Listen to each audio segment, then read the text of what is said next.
tell us what is at the core here in terms of issues and what CIFA wants to see come out of this. As you know, CIFA is the defender of the Charter of Investors' Rights.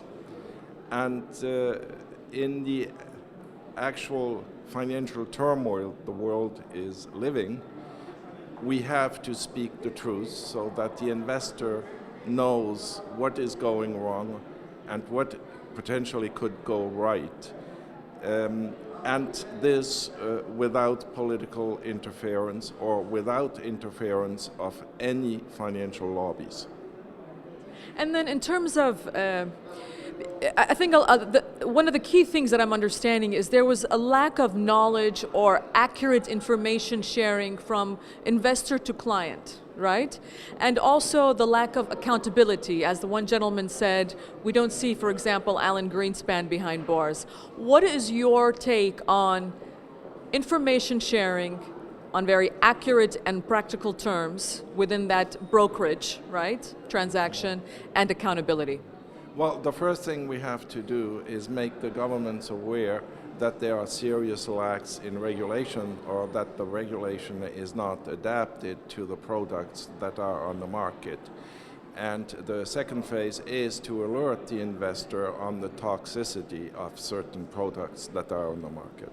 And then just coming out of this roundtable that we've just heard on why this took place, what is your take on that? What do you think is the single most issue that caused this financial crisis? Well, the single most issue is known to everybody. It is the sovereign debt problem. And that's what we discussed on the last, these CDS products that are toxic products because they're really they're false insurance based on anything. And then so what about the issues of greed and of course just power?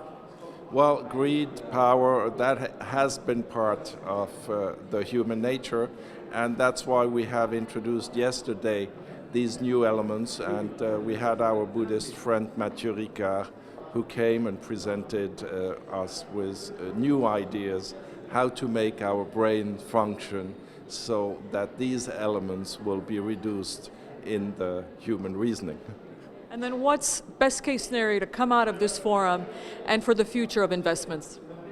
Well, the best case scenario is if we can help the investors, the politicians, and the regulators to be more efficient in what they're doing and preserve the wealth and encourage wealth creation, especially for the young generation that is suffering extremely high unemployment rate.